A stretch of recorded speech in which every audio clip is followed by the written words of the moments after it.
निवेश महाकुंभर आसिला 12,99,000 कोटी टंकार पुंजी। याद्वारा राज्य में प्राय 9 लाख निजुक्ति सुजोग सृष्टि होब बोली कहते मुख्यमंत्री मोहन माझी। 2 दिन में 145 एमओयू स्वाक्षरित होईछि।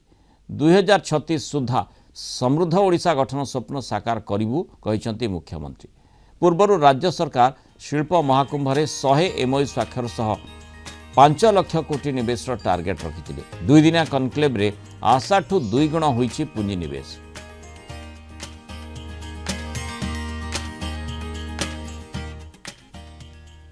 एही सम्मेलन रे समुदाय 145 राजीनामा एमओयू स्वाक्षरित होईछि।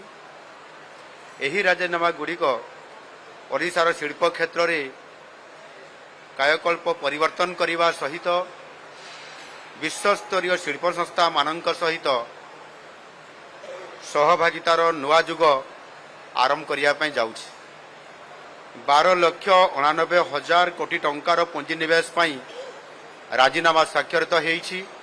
यह द्वारा राज्य 8.94 लाख रु अधिक निजुक्ति सुजोग सृष्टि होबार संभावना आसी।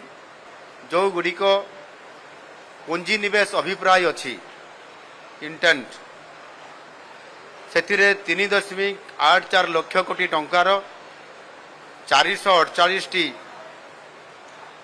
एथिरे पुंजीनिवेश अभिप्राय ये मध्य आमे निर्धारित फॉर्म रे आमे तांकर सहित ये आमे से निर्धारित फॉर्म रे ग्रहण करिछु।